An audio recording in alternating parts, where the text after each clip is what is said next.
This is Pod Populi. Podcast for the people.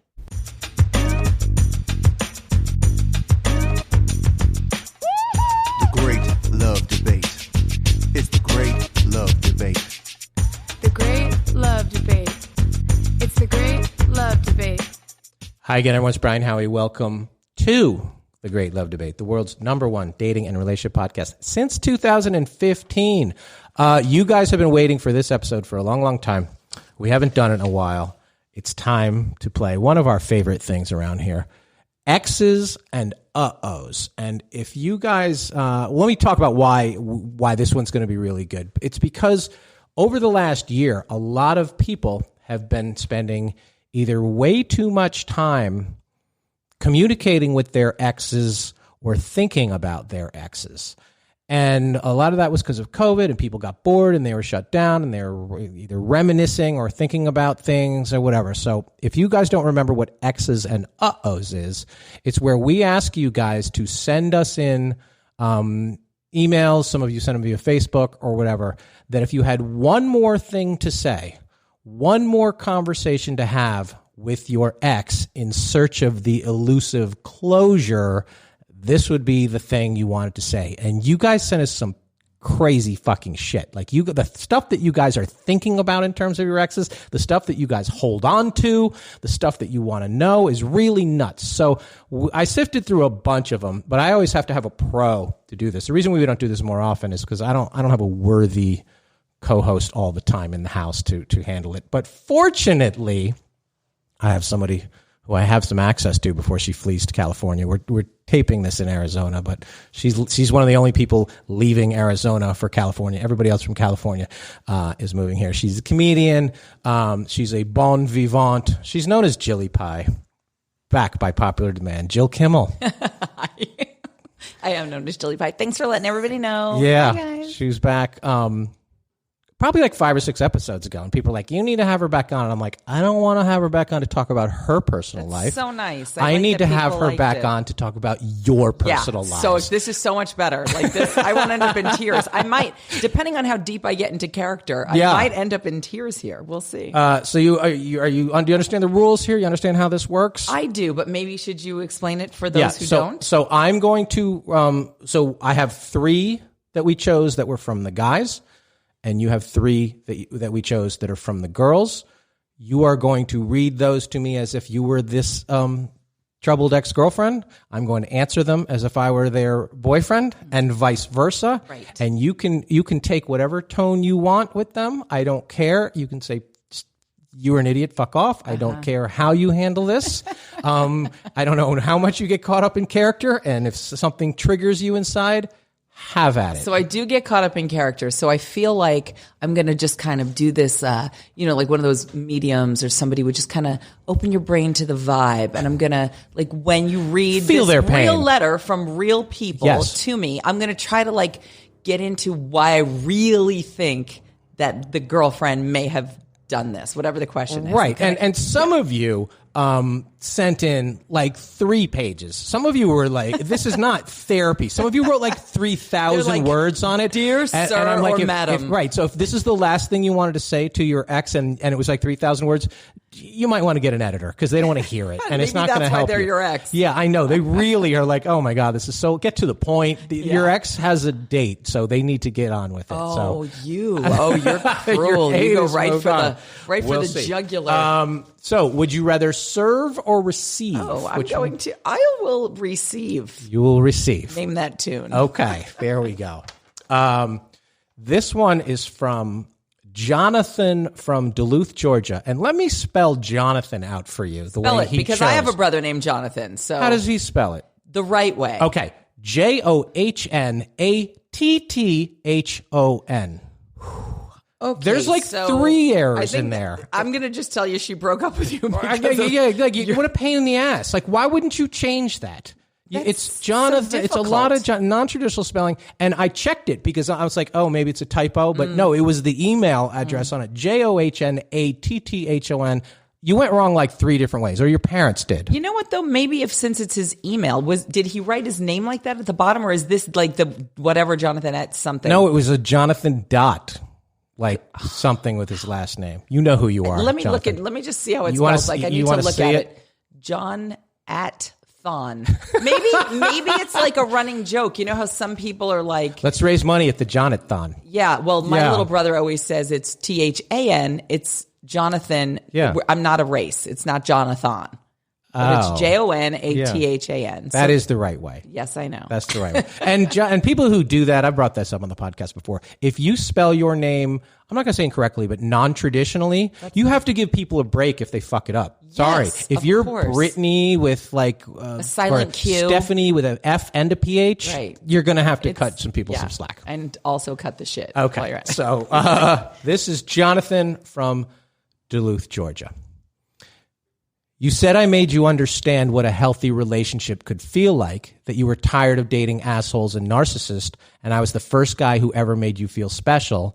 And then after 9 months, you not only break up with me, but I hear you went back to your ex. Were you lying to me or lying to yourself? I wasn't lying to you, Jonathan. I did mean, are you going to laugh or are you going to let me talk? Because this is kind of what you did the whole 9 months. Sorry. Okay? Are you going to let me talk? I'll let you talk. Okay, because this is what you did to me the whole 9 months. You would laugh. You did make me feel special at first, but then you made it like everything I said, you would laugh. And I did feel special, like, oh, he thinks I'm interesting and fun. And then it just became like you're not ever serious about anything.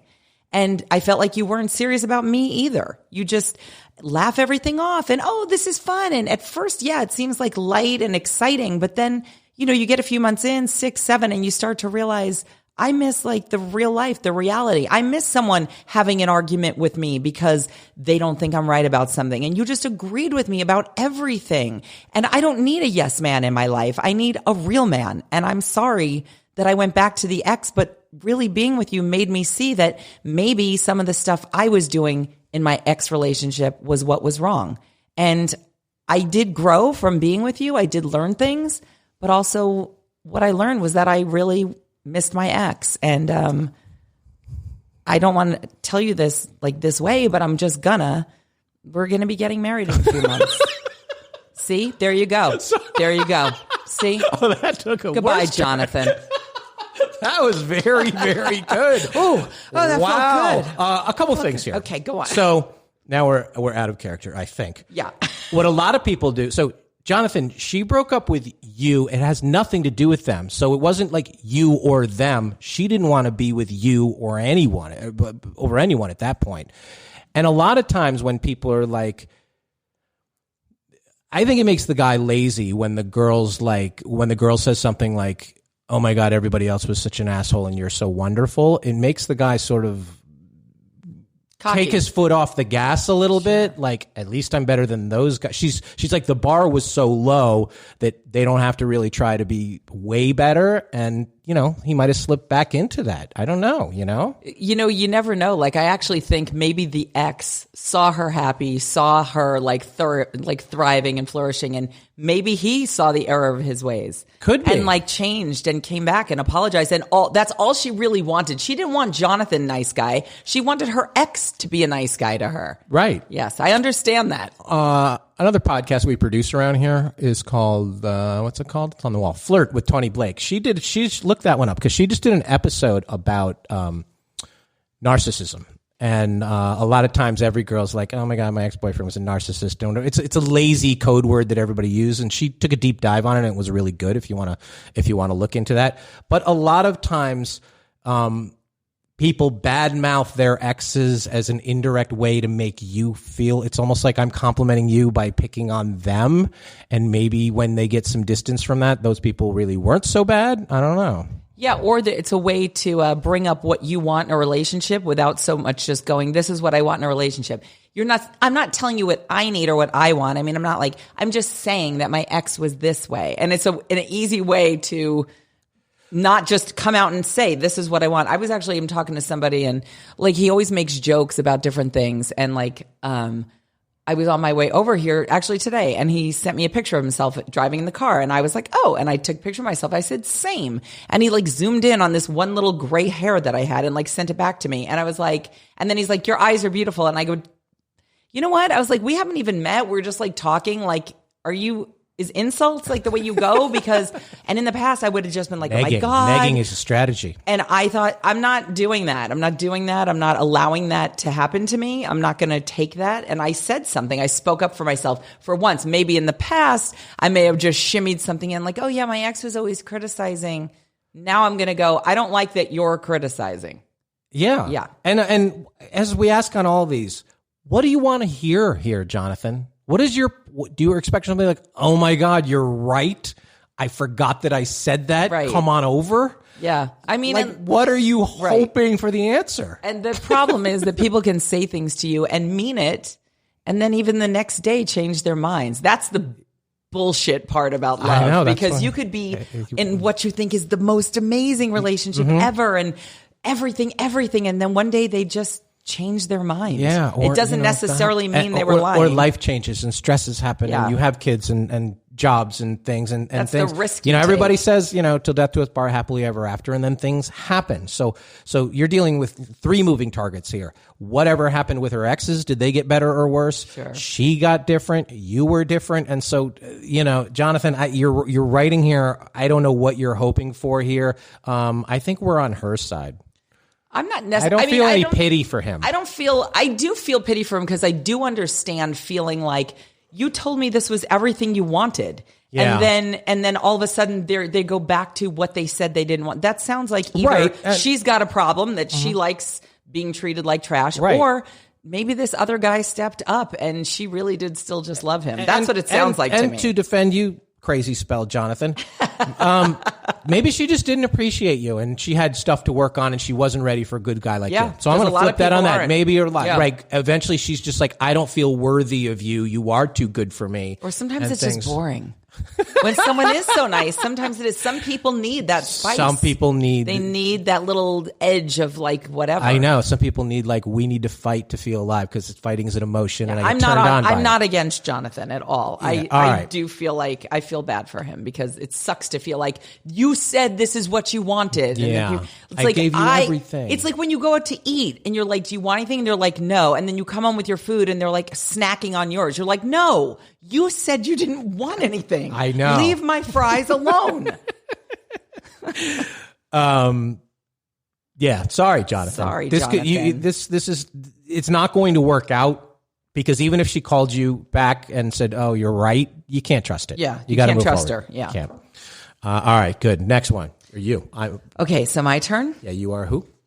I'm Megan in Shrewsbury, Massachusetts. I don't even know. I've never. Shrewsbury, Mass. is Shrewsbury. It's kind of near Worcester because I went to college in Worcester, so it's somewhere. It's somewhere mid Massachusetts. Okay, so I'm not going to try to do an accent because I don't really know. Never stops me. Okay, so hi, it's Megan. For years, you wouldn't work out with me. You wouldn't stop eating like shit. You wouldn't stop drinking. You even snuck cigarettes at work. And now you're training to be a yoga instructor? What happened to you only live once? What happened to I want to do what makes me happy? What happened to we're supposed to be carnivores when you were stuffing your face with cheeseburgers? You bring up a good point, Megan, and that actually reminds me of how stressed out I was with you and how I was so unhappy that I would only find pleasure in Big Macs. And I wanted to insulate myself in a world of chili cheese fries because you made me. And then once I was free of you, I realized that there was a better way to feel, not just emotionally, but physically. And so I thank you very much. You showed me the way that I could be. I love animals. I love life, and most importantly now I love myself, and I didn't really realize any of that until I was free from you, and free from you harping on me. So the more you said, are you going to eat that, the more I wanted to eat that. And now that nobody's questioning my food choices, the silence is enabling me to make smarter food choices, and namaste. Oh. It's interesting to me, this thing, because it's Megan. This is interesting what you're saying, because I feel like I would be more on her side if it was the opposite. If she was saying to him like, you know, for years you were this yoga instructor. You were so into health. Yeah. You wouldn't eat meat. You know, you were very like, you know, spiritual and like whatever you put. And now all of a sudden you're like on the corner, like eating. From This is a food rare, cart. it's usually the It's other way. interesting. Like she's upset that he like bettered himself. Right. And that's kind of, I mean, listen, I am like the pettiest